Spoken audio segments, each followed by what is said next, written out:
The crystalline throne room of Eternal Crystal Castle glittered with an unforgiving brilliance as Rowan stood before Queen Elithra. 3 months had passed since the failed coup attempt, and the silence between them was as palpable as the golden-plated walls surrounding them. Crystal panels reflected their mutual wounds, multiplying their pain into infinity. Rowan, once the most decorated general in the Empire, now stood stripped of rank and honor. His midnight blue uniform had been replaced with civilian attire, high quality, but unmarked by any royal insignia. Still, he maintained the rigid posture of a soldier, eyes forward, shoulders squared. Queen Elithra sat on her crystalline throne, her silver crown catching the light of Oryx Prime's 3 suns that streamed through the vaulted ceiling. Her white gold hair was pulled back in an elaborate arrangement, her face a mask of regal indifference. The throne room's vastness only emphasized the distance between them. "General Rowan," she said, her voice echoing through the chamber. "Former general," she corrected herself with cold precision. "I have summoned you here to inform you that your presence on Oryx Prime is no longer required nor desired." Rowan felt the words like physical blows, but remained outwardly composed. "You're exiling me? After 15 years of service to the crown?" "It is not exile. It is a suggestion that you find your fortunes elsewhere." Her words were clipped, formal. Nothing in her tone betrayed that just months ago. They had shared far more than military strategy in her private chambers. The royal guards lining the walls shifted uncomfortably. Everyone in the court knew of their relationship, though it had never been officially acknowledged. "What is my crime?" Rowan asked, his voice low and controlled. "There is no crime. There is simply no place for you here anymore." Queen Elithra's fingers tightened on the arms of her throne. "The failed coup attempt has necessitated changes in personnel." "I had nothing to do with that coup," Rowan said through gritted teeth. "I was the one who uncovered it." "Yet, somehow, the conspirators knew our defenses too well." Her eyes narrowed. "Defenses that only the highest-ranking officers were privy to." Rowan took a step forward, causing the guards to raise their crystal-tipped spears. He stopped, breathing deeply to control his anger. "I have given everything to this kingdom, my blood, my youth, and you have been well compensated." The Queen interrupted. "This discussion is over. You are ordered to leave the capital by sunset. You may go anywhere within the Empire except Oryx Prime." A heavy silence filled the throne room. Courtiers looked anywhere but at the disgraced general and their queen. The tension was unbearable, like the moment before a storm breaks. Rowan straightened his back, a sad smile forming on his lips. "Fine," he said with quiet dignity. "But you'll miss me." The Queen's composure flickered for just a moment. A nearly imperceptible widening of the eyes, a slight parting of the lips, before her royal mask slid back into place. She said nothing, her silence more damning than any retort.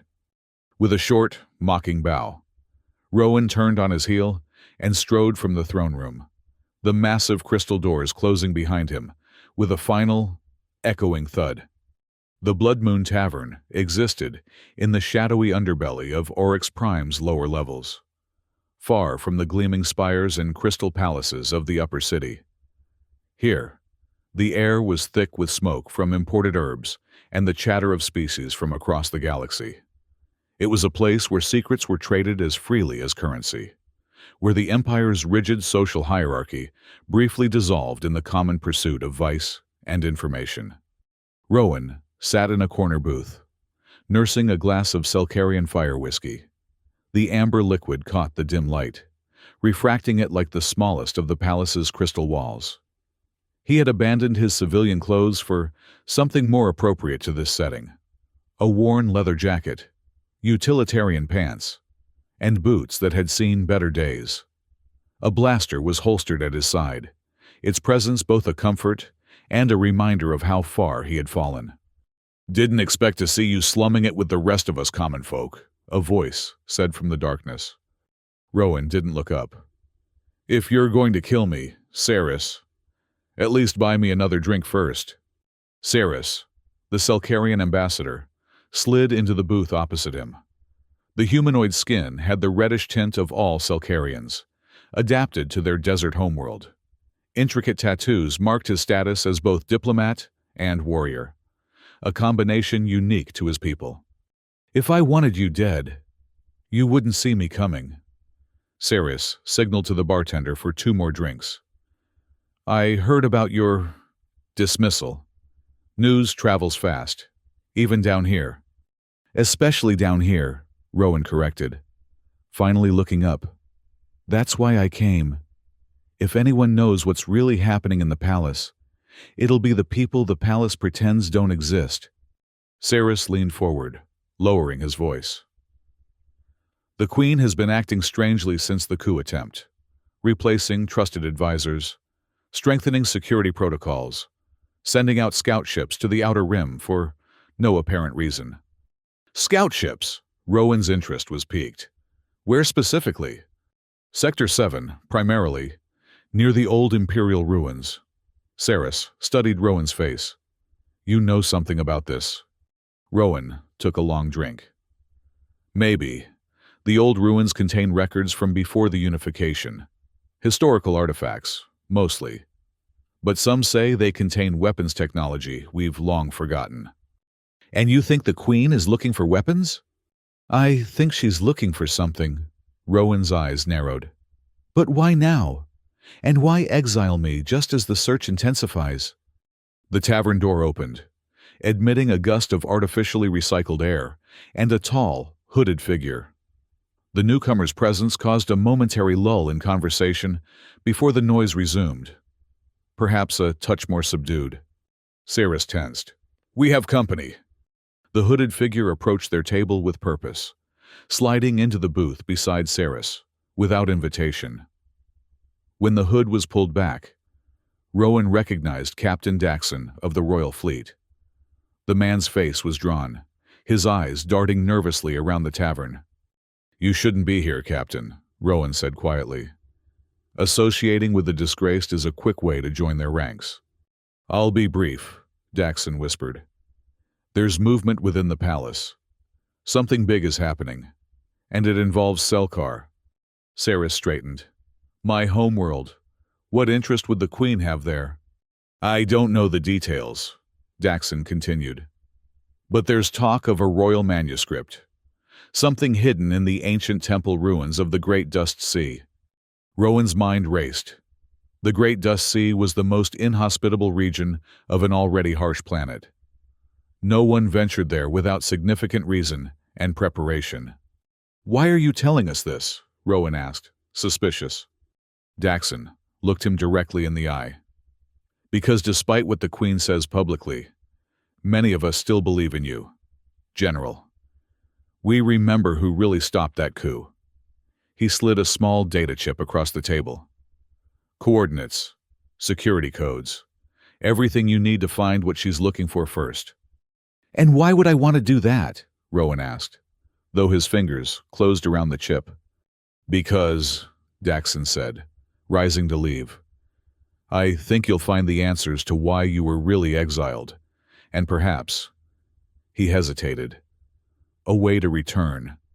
As Daxon disappeared back into the night, Saris looked at Rowan with raised eyebrows. Well, are we going treasure hunting on my miserable excuse for a homeworld? Rowan pocketed the chip, a determined gleam in his eyes. Book us passage on the next transport to Selkar. It seems I'm not quite finished with Her Majesty yet. The desert planet Selkar hung in space like a massive ruby, its red sands visible even from orbit. As their transport ship descended through the atmosphere, Rowan gazed out the viewport at the endless crimson dunes stretching to the horizon.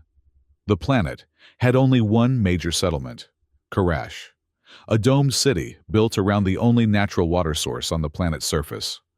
Home, sweet home, Saris said dryly, joining Rowan at the viewport. Try not to look too impressed. I've been here before, Rowan reminded him. During the border disputes with the Axion Collective. Ah, yes. back when you were the Queen's strong right arm instead of her discarded lover. Ceres's directness was typical of Selkarians, who considered polite evasion a waste of breath, a resource precious on their arid world. Rowan's jaw tightened. Our relationship was never officially acknowledged, which made it the worst-kept secret in the Empire, Ceres replied with a snort. Everyone knew. The way she looked at you during state functions, the way you were always the last to leave her war councils. Their transport shuddered as it passed through a dust storm, momentarily blocking the view of the planet below. These storms have been getting worse, Ceres noted, changing the subject. Climate change from the southern mining operations makes travel to the ancient ruins even more dangerous. How far are the ruins from Karash? Rowan asked. 3 days by sand skimmer. If the storms hold off, longer if they don't. Ceres gave him a sidelong glance. Are you sure about this? The Great Dust Sea has swallowed expeditions far better equipped than ours. Rowan's hand went to the data chip in his pocket. I need answers, Ceres. Whatever is in those ruins. The Queen wants it badly enough to send scout ships and exile the one person who might recognize its significance. And what makes you so special? Ceres asked. Before I was a general, I studied imperial history, ancient technologies, pre-unification cultures. It was my first passion before I joined the military. Rowan's eyes took on a distant look. Alethra knew this. She used to tease me about being a scholar in a soldier's armor. The transport ship gave a final lurch as it docked at Karash's spaceport. Through the viewport, they could see the massive dome that protected the city from the harsh desert environment. A marvel of engineering that combined ancient Selkarian knowledge with modern imperial technology. We'll need supplies, Ceres said as they gathered their minimal luggage. And I know someone who can get us a sand skimmer without too many questions. Someone you trust? Rowan asked. Ceres laughed, the sound harsh in the recycled air of the transport. On Selkar, trust is like water, necessary for survival but never in abundant supply. Let's just say this person owes me a debt they'd rather pay than explain. As they disembarked, the artificial atmosphere of Karash hit them, cooler than the desert beyond the dome, but still dry enough to make Rowan's skin feel tight. The spaceport was a hub of activity, with traders, miners, and the occasional imperial official moving purposefully among the various vessels. Keep your head down, Ceres murmured. The Queen may have eyes here. They had just reached the customs checkpoint when Rowan noticed a group of imperial soldiers scanning the incoming passengers. Their uniforms bore the insignia of the Queen's personal guard, the Crystal Sentinels. That's not good, he muttered to Ceres. Those aren't regular troops. Ceres assessed the situation quickly. There's a service corridor behind that maintenance droid. It leads to the lower markets. We can bypass customs altogether. They changed direction casually, making their way toward the maintenance area. Just as they were about to slip past, one of the sentinels looked up, his gaze locking with Rowan's across the crowded spaceport. Recognition flashed in the soldier's eyes. There, former General Rowan. Run, Rowan said, pushing Ceres toward the corridor. Now! They sprinted through the maintenance area, knocking over equipment as they went to slow their pursuers. The corridor led them into the lower markets of Karash, a labyrinthine network of stalls and shops where the dome's support structures created a chaotic architecture of shadows and tight spaces. The sounds of pursuit echoed behind them as they weaved through the crowded market. Vendors hawking exotic wares and food shouted protests as the two men pushed past, followed closely by imperial soldiers shoving civilians aside with less care. This way! Ceres hissed, pulling Rowan into a narrow alley between two buildings. They pressed themselves against the wall as the soldiers ran past the entrance, continuing down the main thoroughfare. They found us too quickly, Rowan said, breathing hard. They must have known we were coming. Or they're looking for anyone heading to the ruins, Ceres suggested. If the Queen wants whatever's there, she wouldn't want competition. A door in the alley wall suddenly opened, revealing an elderly Selkarian woman with intricate facial tattoos that marked her as a tribal elder. "Inside," she said without preamble. "Quickly." Saris hesitated, but Rowan was already moving. They slipped into the building, and the elder closed the door behind them, engaging multiple locks with practiced efficiency.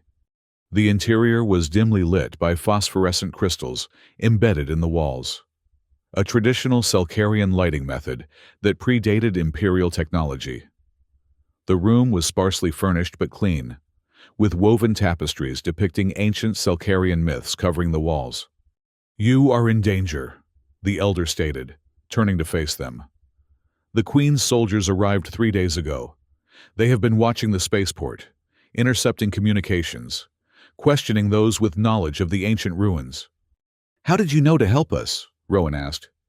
The elder's weathered face creased in what might have been a smile. "The sands speak to those who listen, outsider, and they have been whispering your name." She turned to Saris. "Ambassador, you return at a crucial time. The balance shifts." Saris bowed his head respectfully. "Elder Mira, this is former General Rowan of the Imperial forces. We seek passage to the Great Dust Sea." "The ruins of your ancestors." Elder Mira nodded. "Yes, I know what you seek.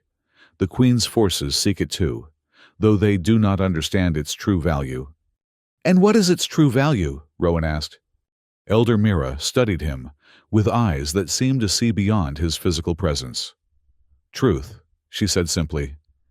"A truth that has been buried in sand for generations. A truth that could topple an empire or save it." She moved to a cabinet and removed a small wooden box. Intricately carved with symbols Rowan recognized as ancient Selkarian script. From it, she took a medallion on a leather cord and held it out to him. "This will guide you through the worst of the dust storms. It contains old magic, what your people would call pre-unification technology. The ruins recognize it, allowing safe passage where others would be turned away." Rowan accepted the medallion, feeling a slight vibration as it touched his palm. "Thank you, Elder." "Do not thank me yet, General without a queen," she replied. "The path you walk leads to pain before it leads to healing. For you and for her." "Her?" Rowan's heartbeat quickened. "You mean the Queen?" Elder Mira's expression remained enigmatic. "The Queen, the Empire, the Truth. All are feminine in the old tongue, are they not? Perhaps they are one and the same." From outside came the sound of Imperial transports moving through the streets, searchlights scanning the buildings. "They will search every structure soon," Elder Mira said calmly. "You must go. There is a tunnel beneath this building that leads outside the dome, to the desert beyond.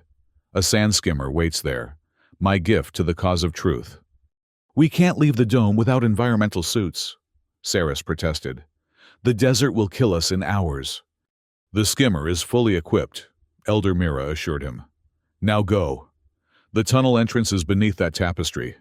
She pointed to a large weaving depicting the ancient temples, half buried in sand.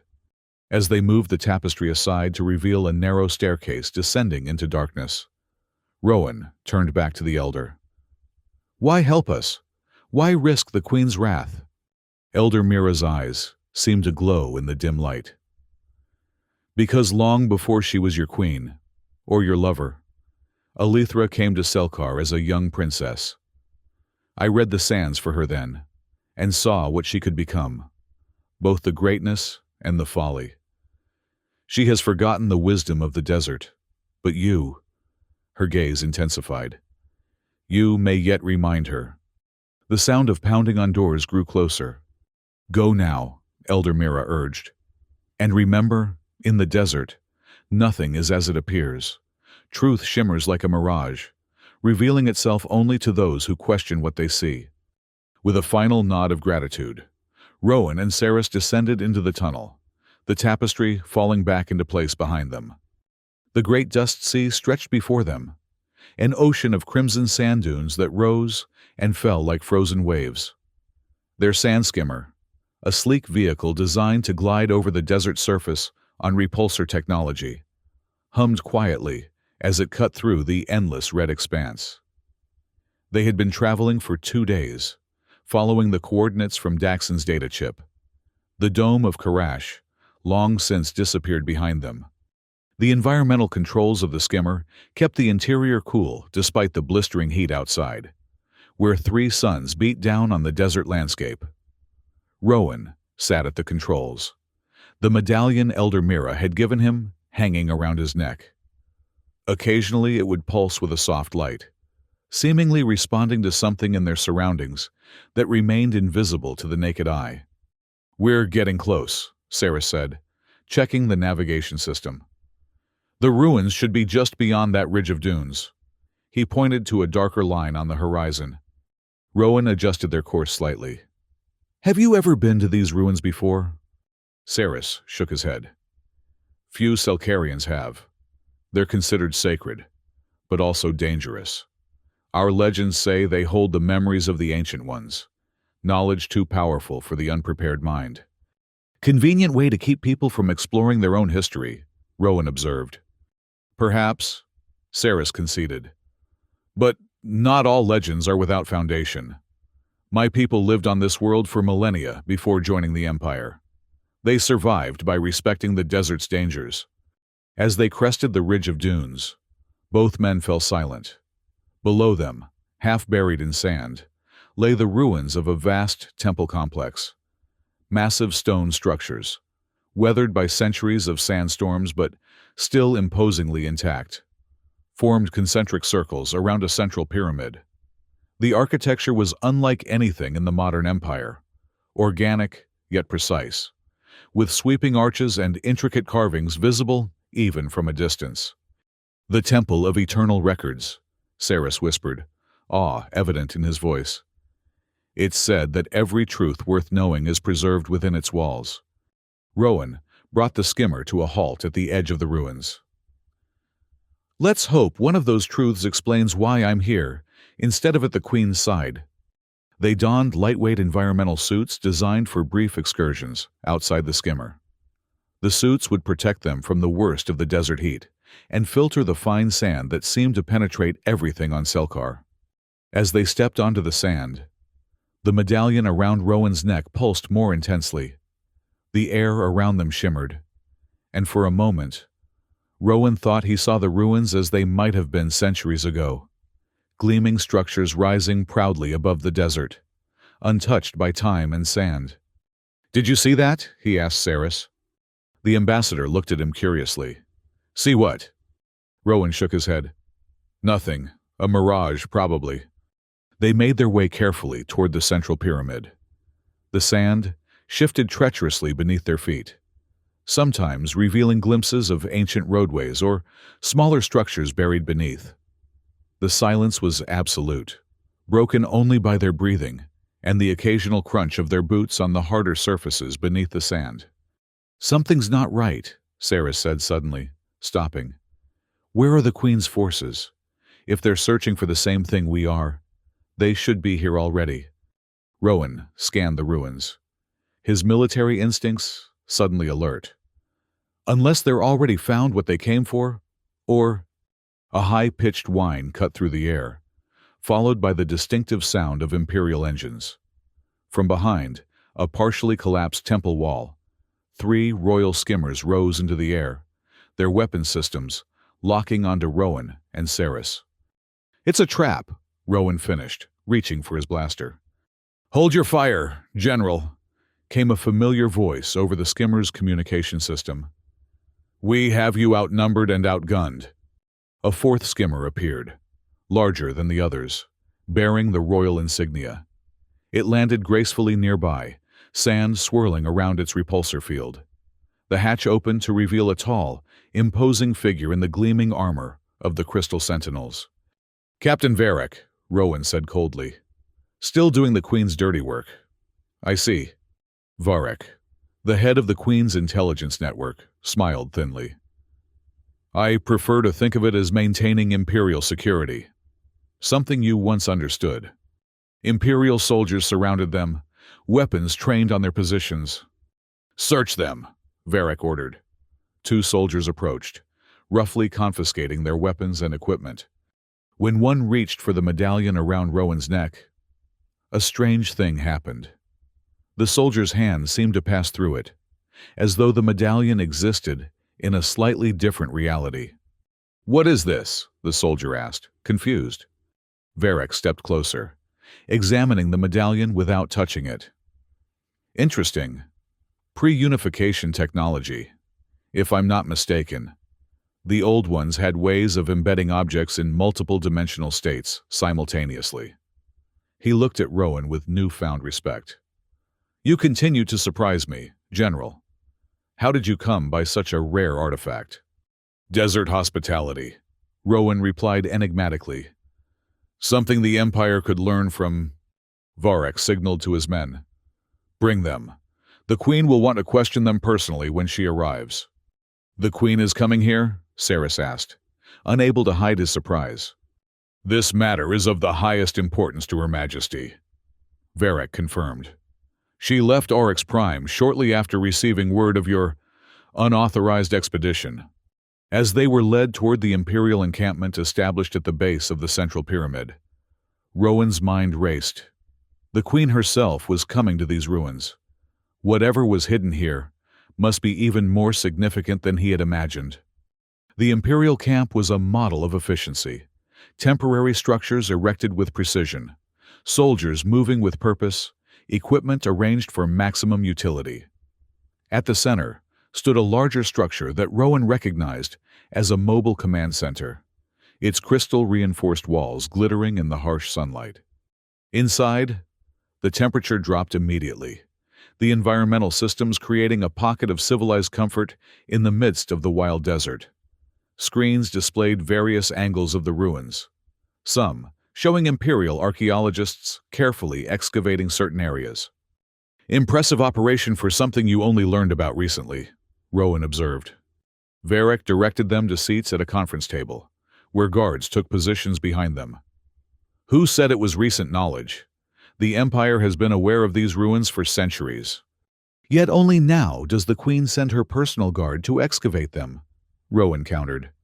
"Why?" Instead of answering, Varric activated a holographic display in the center of the table. It showed a 3-dimensional map of the temple complex, with certain areas highlighted in pulsing red. "We've identified the most likely locations for the manuscript chamber," Varric explained. "Ancient records suggest it would be near the heart of the pyramid, protected by various security measures." "What exactly is this manuscript?" Saris asked. "And why does it matter so much to the Empire?" Varric studied him for a moment. "As Selkar's ambassador, I would have thought you'd know. It contains the original Imperial Charter, the true terms of Selkar's incorporation into the Empire." Saris frowned. "Those terms are well documented. A mutual defense agreement, trade concessions, representation in the Imperial Senate." "The public terms, yes," Varric interrupted. "But there were private arrangements as well. Arrangements that could complicate current Imperial policy if they became widely known." Rowan leaned forward. "You're talking about the planetary resource rights. The Empire claimed them as part of the unification." "Very good, General," Varric said with a thin smile. "Your historical knowledge serves you well. Yes, the resource rights are part of it. But there's more. Specific language about autonomy, governance, succession rights." He paused meaningfully. "Legitimacy." The implication hung in the air. The current Imperial dynasty, including Queen Elithra, traced their legitimacy back to the original unification treaties. If those treaties contained provisions that hadn't been honored. "You're afraid the manuscript could undermine the Queen's authority," Rowan said, realization dawning. "That's why she wants it so badly." "The Queen wishes to preserve Imperial stability," Varric corrected smoothly. "Knowledge must sometimes be contextualized for the greater good." A soldier entered the command center and saluted Varric. "Sir, we've detected a dust storm approaching from the southeast. Estimated arrival in 3 hours. Varric frowned. Intensity? Category 4 in strengthening. Our meteorologists say it could reach Category 5 before it hits the ruins. Varric turned to Rowan and Saris. It seems we have a deadline. The excavation teams will need to accelerate their work. He stood. Bring them. Perhaps they can be of use after all. They were led outside, where the sky had taken on an ominous reddish-brown tint to the east. Even from a distance, Rowan could see the massive wall of dust approaching, a moving mountain that would bury everything in its path. At the base of the pyramid, Imperial archaeologists worked frantically, using sonic tools to carefully remove sand and debris from what appeared to be an entrance. Ancient Selkarian symbols covered the stone doorway, their meaning lost to all but a few specialists. Our linguists believe this inscription warns of guardians, one of the archaeologists explained to Varric, but the exact nature of the security systems is unclear. Rowan studied the symbols, recognizing some from his own studies. It's not guardians, he said. It's sentinels. And they're not organic. They're mechanical. Pre-unification defense drones. The archaeologist looked at him in surprise. You can read ancient Selkarian? Enough to know you're about to trigger a defense system that's been dormant for centuries, Rowan replied. Those symbols there, he pointed to a sequence near the bottom of the doorway. They're counting down activations. You've already triggered 2. The third will awaken the sentinels. Varric signaled for the archaeologists to stop their work. And how would you suggest we proceed, General? Rowan looked at the medallion still hanging around his neck. It was pulsing more rapidly now, almost in rhythm with the symbols on the door. The medallion, he said. It's not just a guide. It's a key. The right kind of key can turn off the defenses instead of triggering them. Varric considered this, glancing at the approaching storm. If you're wrong, we lose valuable time before the storm hits. And if I'm right, you gain access without facing ancient weapons designed to vaporize intruders, Rowan countered. After a moment of consideration, Varric nodded. Do it. But be aware that my men will fire if this is some kind of trick. Rowan approached the doorway slowly, the medallion growing warmer against his chest. As he neared the entrance, the symbols began to glow with a faint inner light, responding to the medallion's presence. He placed his palm against the central symbol, a spiraling glyph that resembled a whirlwind. For a moment, nothing happened. Then, with a deep rumbling sound, the stone door began to slide open, revealing a dark passage leading into the heart of the pyramid. Cool, dry air rushed out from the opening, air that had been sealed away for centuries. The passage beyond was lined with the same glowing symbols, providing just enough light to see by. Remarkable, the archaeologist whispered. The preservation is perfect. Varric motioned for his soldiers to form up. Secure the passage. Full sensor sweeps for any active defense systems. He turned to Rowan. You first, General, since you seem to have an affinity for this place. With Saris close behind him and Imperial soldiers following, Rowan entered the ancient temple. The passage descended at a gentle angle, leading them deeper into the pyramid. The walls were covered with intricate carvings depicting Selkarian history, the early settlements, first contact with other worlds, the eventual formation of the Empire. These aren't just decorative, Rowan said, examining the carvings. They're a historical record, the complete story of Selkar's incorporation into the Empire. As they continued downward, the passage opened into a large, circular chamber. At its center stood a raised platform, and upon it, a pedestal of dark stone. The chamber was illuminated by the same glowing symbols, casting everything in an ethereal blue light. The manuscript chamber, Varric breathed. We've found it. But the pedestal was empty. Varric turned to Rowan, his expression hardening. Where is it? What have you done? Nothing, Rowan replied, equally confused. It should be here. Perhaps, came a new voice from the passage behind them. You should ask who arrived before you." They all turned to see Queen Elithra herself, standing in the entrance to the chamber, flanked by her personal guard. She wore a practical version of her royal attire, adapted for the desert environment, but no less regal. Her white gold hair was pulled back in a simple braid, and her eyes, those piercing eyes that had once looked at Rowan with such warmth, were cold and assessing. "Your Majesty," Varric said, bowing deeply, "we did not expect you so soon." "Clearly," the Queen replied, her gaze fixed on Rowan. "Former General, you continue to defy my explicit orders." Rowan met her gaze unflinchingly. "I continue to seek the truth, Your Majesty. Something you once valued in me." A flicker of something, pain, perhaps, or regret, crossed her face so quickly Rowan might have imagined it. She turned to Varric. "Report. The manuscript is not here, Your Majesty. The chamber appears undisturbed, but the artifact is missing." The Queen approached the empty pedestal, examining it carefully. "Not missing," she said after a moment. "Hidden." She looked at the medallion around Rowan's neck. "You have the key. You can reveal what remains concealed." Rowan touched the medallion, which was now pulsing steadily. "Why should I help you hide the truth?" "Because," the Queen said quietly, "the truth is more dangerous than you know." Before Rowan could respond, a violent tremor shook the chamber. Dust and small stones fell from the ceiling. "The storm has arrived ahead of schedule," one of the Queen's guards reported. "And it's a Category 5. We need to evacuate now, Your Majesty." "Not without the manuscript," Elithra insisted. Another, stronger tremor rocked the pyramid. This time, larger chunks of stone broke loose from the ceiling. "The structure is unstable," Varric warned. "The storm must be affecting the foundations." Rowan looked at the medallion, then at the pedestal.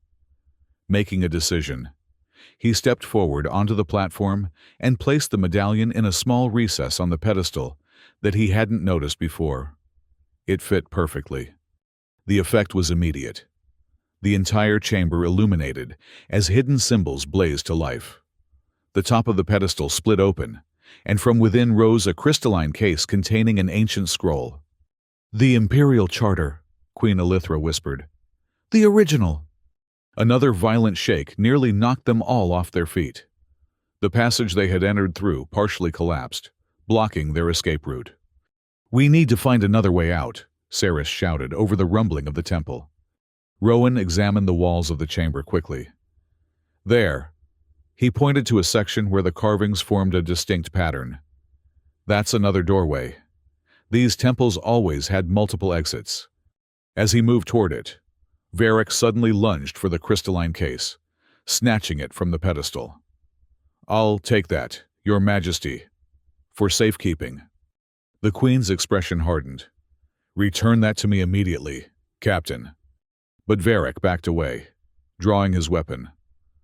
"I'm afraid I can't do that. There are those in the Empire who would pay handsomely to know what this manuscript truly contains." Understanding dawned on Rowan. "It was you," he said. "You were the one feeding information to the coup plotters, not me." Varric smiled coldly.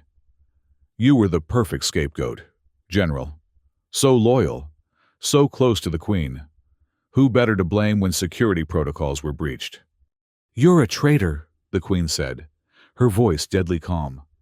"I prefer to think of myself as a pragmatist," Varric replied. "The Empire is changing. New powers are rising. Old secrets can be leveraged for considerable advantage." Another section of ceiling collapsed, narrowly missing them. The entire structure groaned around them. "This discussion can wait," Rowan said urgently. "We need to get out now." "Not without the charter," Queen Elithra insisted. Varric backed toward another passage, one that had been hidden until the tremors dislodged the covering stones. "I'm afraid I'll be taking my leave now, Your Majesty, alone." He fired his weapon at the ceiling above them, causing another cave-in that separated him from the others. "After him," the Queen commanded her guards, but Rowan grabbed her arm. No, the whole temple is coming down. We need to use the exit I found. For a moment, their eyes met, truly met, without the barriers of rank and betrayal between them.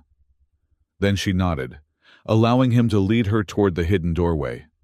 Rowan pressed his hand against the patterned wall, and just as with the entrance, a section of stone slid aside to reveal a narrow passage climbing upward. "Quickly!" he shouted to the others. They hurried into the passage, climbing as the temple continued to collapse around them. The air grew thick with dust, making it difficult to breathe. The medallion, which Rowan had reclaimed from the pedestal, glowed brilliantly, lighting their way. "The manuscript," the queen said between labored breaths as they climbed. "We can't let Varric escape with it." "First we survive," Rowan replied grimly. "Then we deal with traitors." The passage twisted and turned, gradually leading them upward through the heart of the pyramid. Finally, they emerged onto a stone platform near the apex, high above the desert floor. The storm raged around them, red sand filling the air, obscuring visibility to mere meters. "We're trapped!" Saris shouted over the howling wind. "No way down in this storm!" Rowan scanned the platform, noticing a series of raised tiles along its edge. "Not trapped," he corrected. "This is a landing pad for aerial transport." The queen followed his gaze.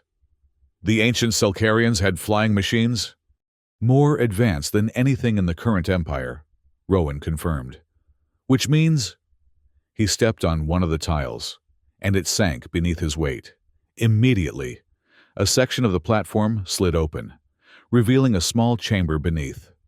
Inside sat what appeared to be a sleek aircraft, its design unlike anything in the Imperial fleet. "Is that what I think it is?" Saris asked in amazement. "An intact pre-unification flyer," Rowan confirmed. "If the preservation systems held, it might still work." They climbed down into the chamber, examining the ancient vehicle.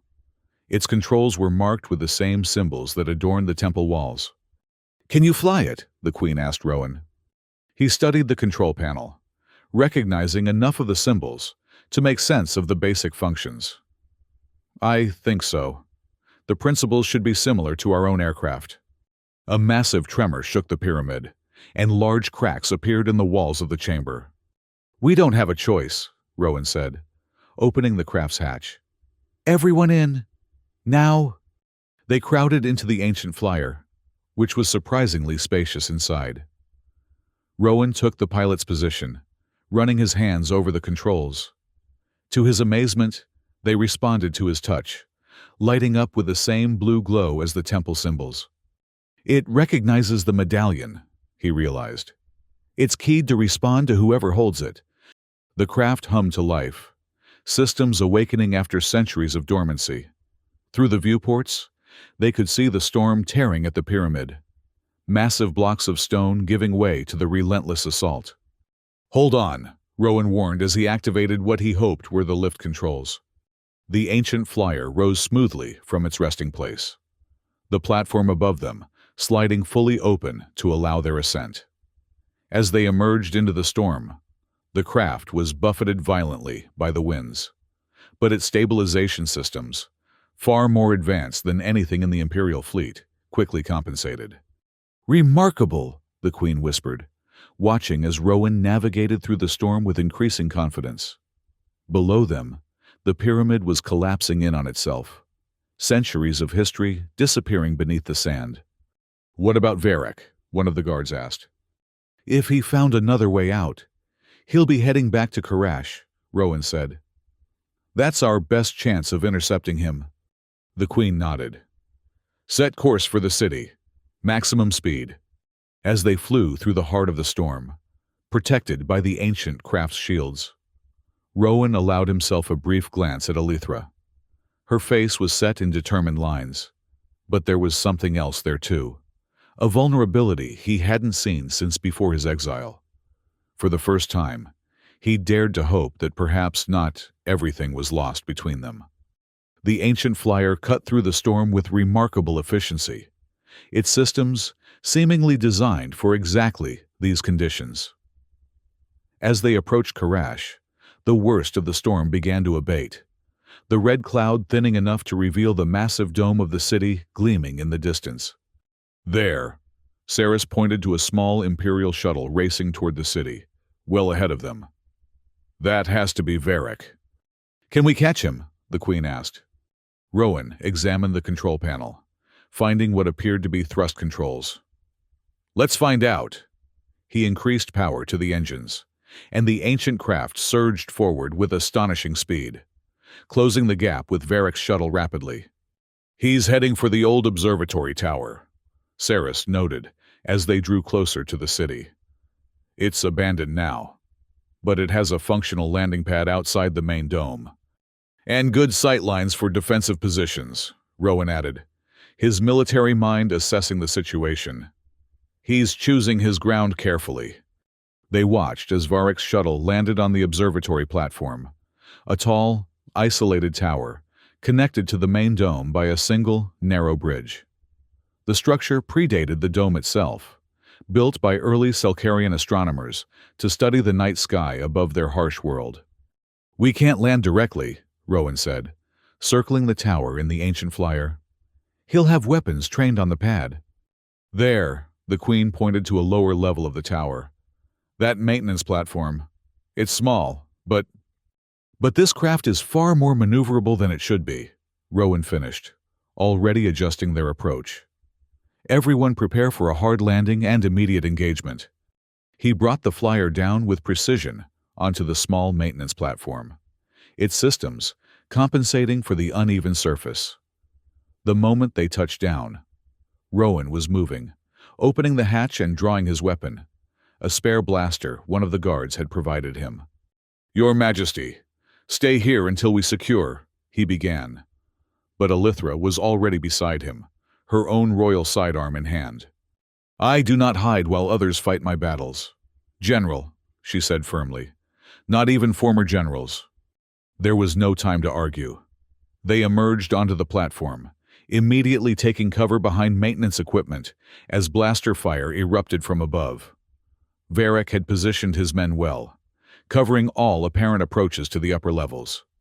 We need to split up, Rowan said, assessing their options. Create multiple points of pressure. He turned to Saris. Ambassador, you know this tower. Are there internal access points we can use? Saris nodded. Service shafts run through the core. They'll be tight, but navigable. Good. Take 2 guards and flank from the east shaft. Your Majesty and I will create a diversion from here. Then attempt the west approach. Rowan looked at the remaining guards. You 3, work your way up the exterior maintenance ladders. Stay low and move only when you hear our engagement begin. The Queen raised an eyebrow. Giving orders again, General. Despite the situation, Rowan allowed himself a small smile. Old habits, Your Majesty. I can defer to your tactical judgment if you prefer. Your plan is sound, she conceded. Execute. As Saris and his team disappeared into a maintenance hatch, and the other guards began their exterior climb, Rowan and the Queen prepared their diversion, using components from the maintenance area. Rowan quickly assembled a crude but effective explosive device. This will create smoke and noise, but minimal actual damage, he explained, setting the timer. When it goes off, we move immediately to that access panel.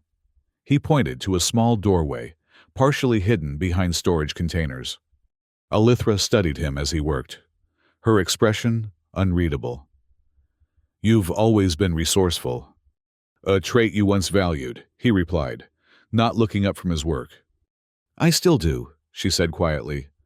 Before he could respond, the device detonated, filling the area with thick smoke and a thunderous boom that echoed through the tower. Immediately, blaster fire rained down on their previous position. Now! Rowan shouted, sprinting for the access panel with the Queen close behind.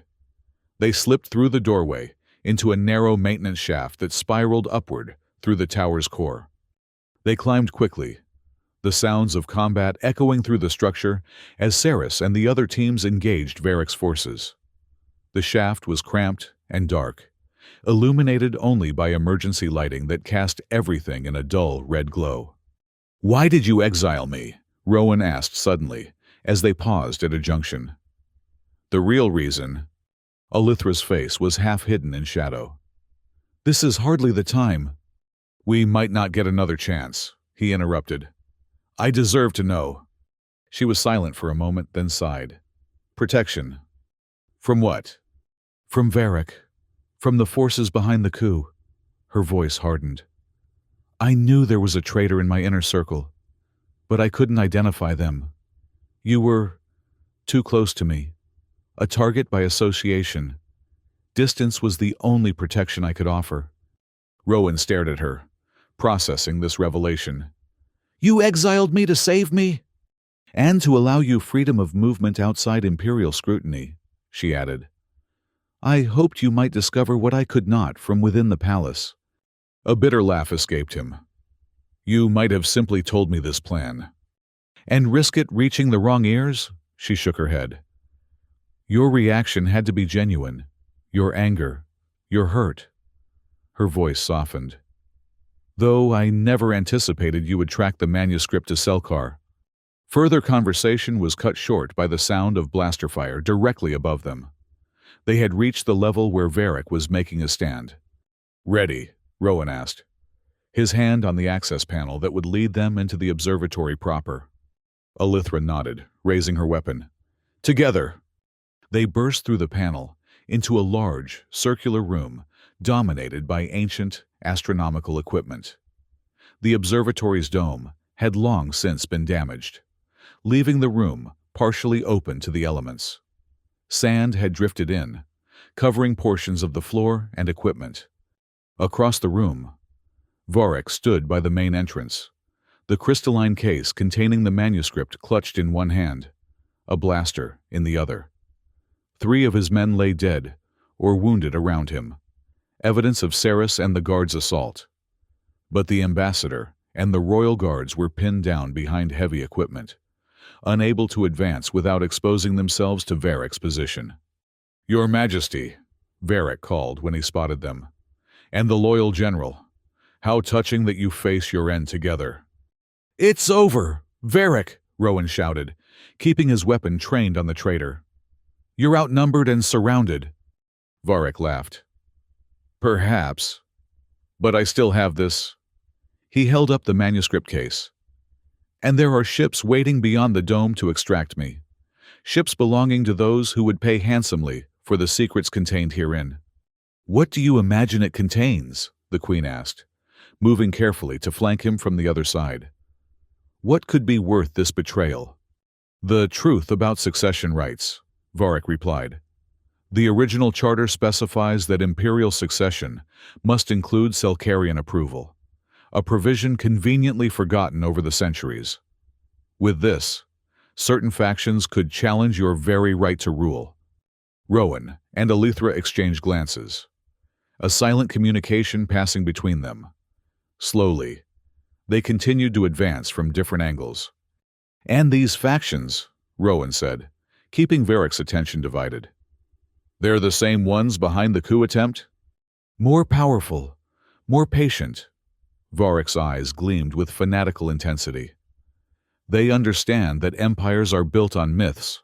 Control the myth. Control the empire." He backed toward the edge of the observatory, where the damaged dome left a gap opening to a sheer drop to the desert below. "I would have preferred to leave quietly, but this works too. A final confrontation. Witnesses to the beginning of the end for Queen Elithra's reign."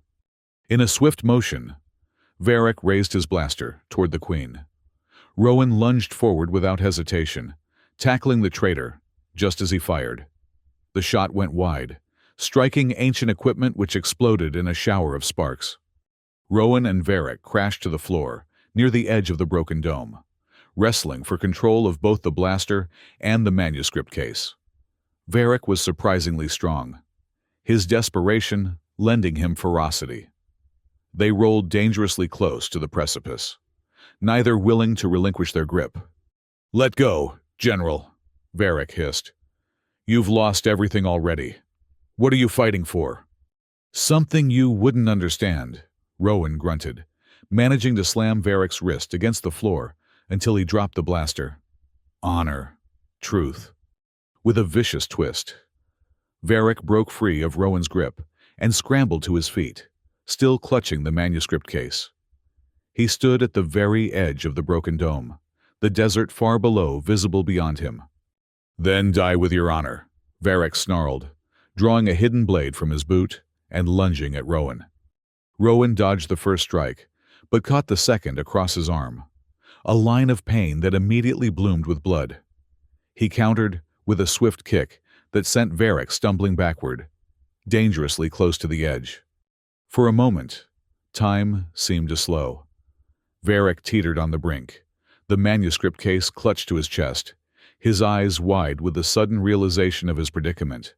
Then, with a final malevolent glare at Rowan, he stepped backward into empty air. No! Rowan lunged forward, catching Varric's arm just as he fell. The traitor dangled over the abyss, held only by Rowan's grip, the manuscript case still clutched in his other hand. Let me fall and the manuscript falls with me, Varric gasped, his face contorted with pain and hatred. Your queen's secret scattered in the desert wind. Rowan's arms strained with the effort of holding him. Give me the case, Varric. I can pull you up. Varric laughed, a hollow sound that echoed in the vast space. We both know that's a lie, General. Even if you could, what awaits me? Execution for treason? I think not. With deliberate slowness, Varric released his grip on the manuscript case, letting it begin to fall toward the desert below. Rowan, no! The queen's voice came from behind him. But Rowan had already made his decision. Maintaining his grip on Varric with one hand, he lunged downward with the other, catching the manuscript case by its edge before it could fall beyond reach.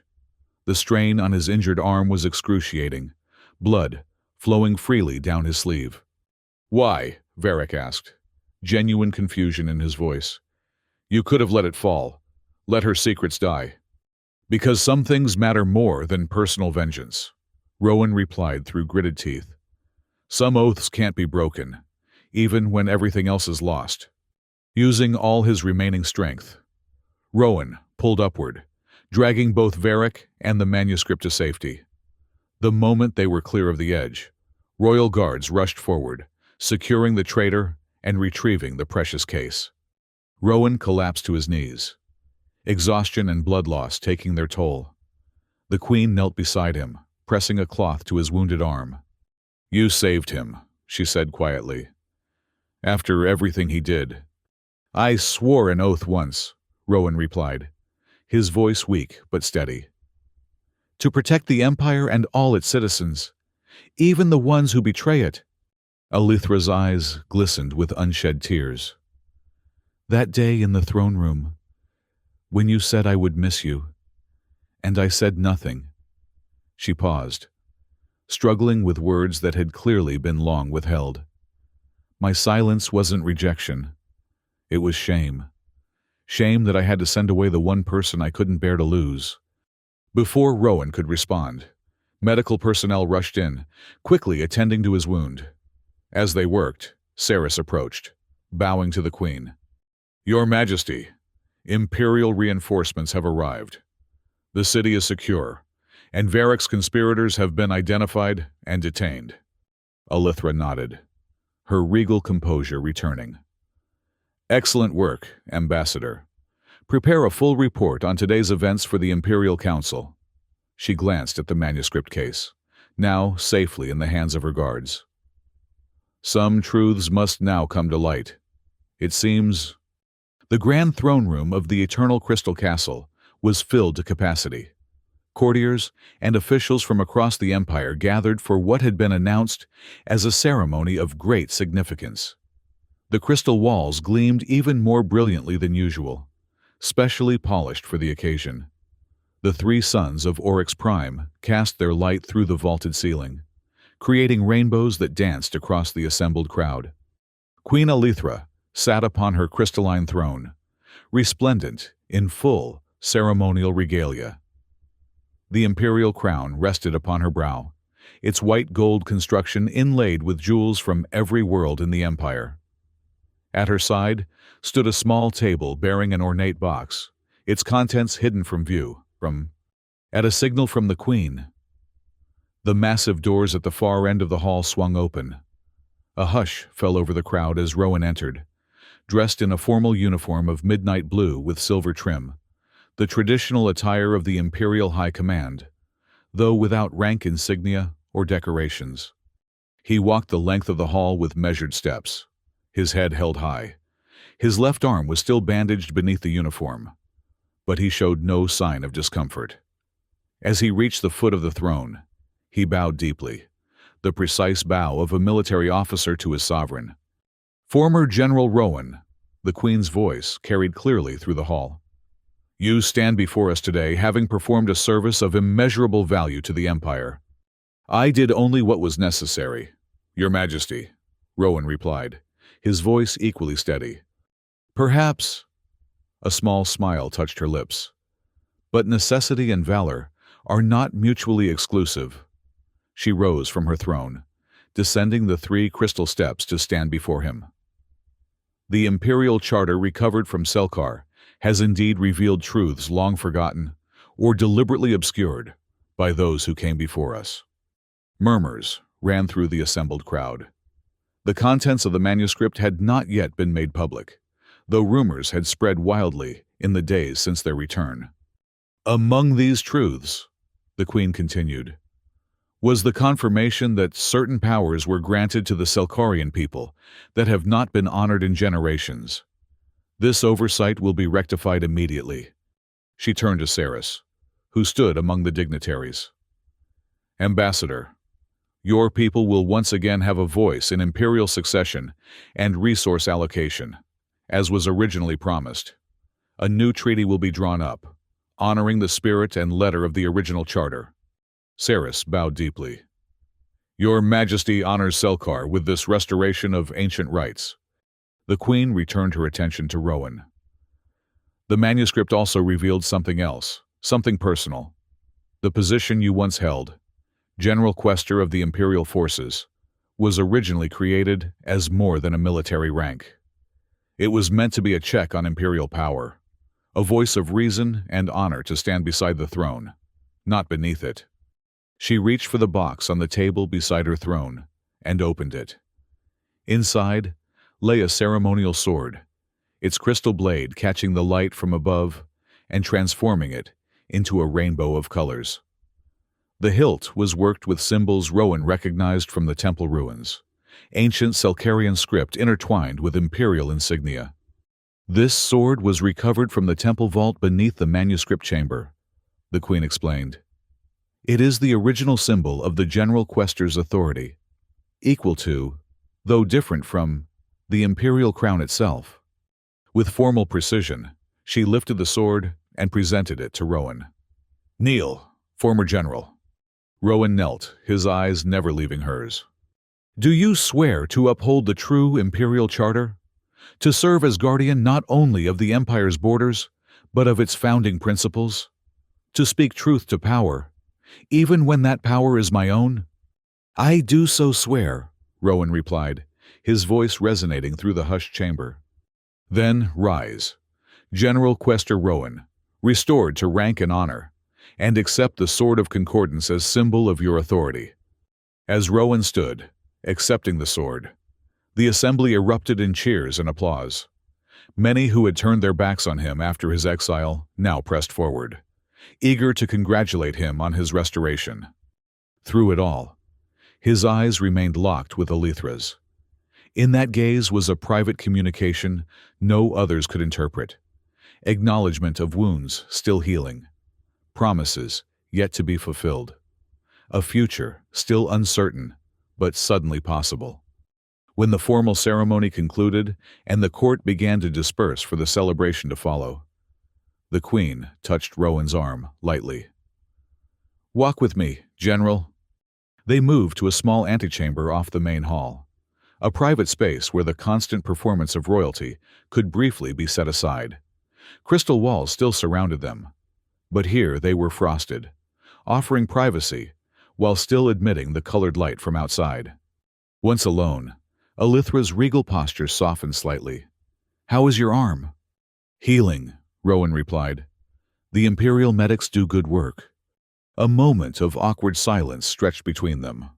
"I missed you," she said finally, the words coming in a rush, as though she had been holding them back for too long.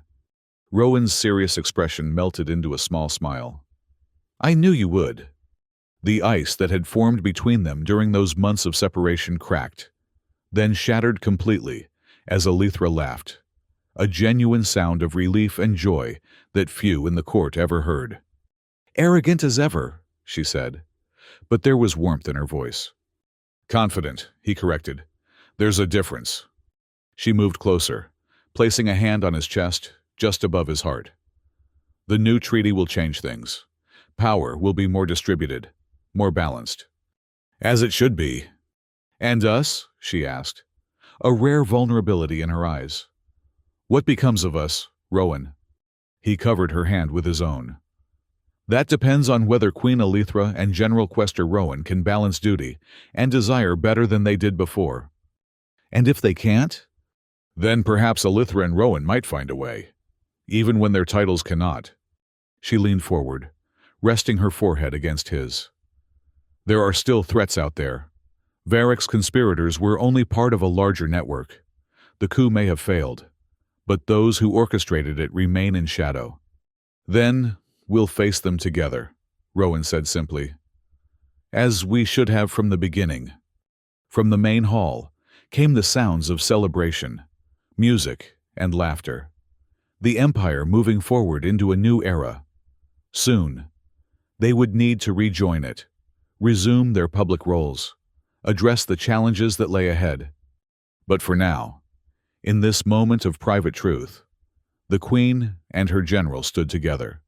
The silence between them no longer empty, but filled with all the words they had been unable to say before. "I missed you," she whispered again, this time without hesitation. His arms encircled her, careful of protocol even now, but unwilling to maintain all distance any longer. "And I've missed you, my queen, every day." The future stretched before them, uncertain, challenging, but suddenly rich with possibility. An empire to rebuild, trust to restore, love to reclaim, and always, at the edges, threats to face. But they would face them together, as the ancient charter had intended: crown and sword, ruler and guardian, woman and man, balancing power and heart in the complex dance of imperial rule. And when the time came to step back into the light, to face the court and the empire beyond, they would do so knowing that some silences need no words to be understood.